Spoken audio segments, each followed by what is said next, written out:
তারা তো জানেন, যারা করেন না তারাও জানেন, জাস্ট একটু রিমাইন্ডার দেওয়া। তো আমাকে দাঁড়াতে হবে কিভাবে? জাস্ট অ্যানিমেলের বরাবর পিছনে দাঁড়াবো। হ্যাঁ, আপনি কি আমাদের সাথে একটু অ্যাপ্রনটা পরে আছেন? ওখানে অ্যাপ্রন আছে, লাল অ্যাপ্রন আছে। অ্যাটলিস্ট ওইটা প্রথমে হচ্ছে তো অ্যানিম্যাল রেস্ট ট্রেনিং করবো, যদিও এটা রেস্ট ট্রেনিং হয়নি, কারণ ও দাঁড়াতেই পারছে না, ঠিক আছে, ওই ডিসকমফোর্ট ফিল করছে। দেন আমি আমার প্রিপারেশন নেবো, যেমন আমি গাউন পরছি, গাউন পরছি, হ্যাঁ, যদিও গাউন না, এটা অ্যাপ্রন। দেন গ্লোভস পরছি, হাত লুব্রিক্যান্ট করছি, তার আগে হাতের নখ কাটা আছে।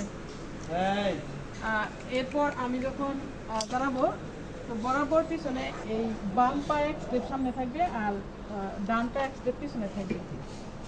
হাত যখন ইন্ট্রোডিউস করবো তখন হচ্ছে এই যে কোন শেপ করে দেবো, তা না আরেকটু দিক না, কোন শেপ করে ইন্ট্রোডিউস করতে হবে।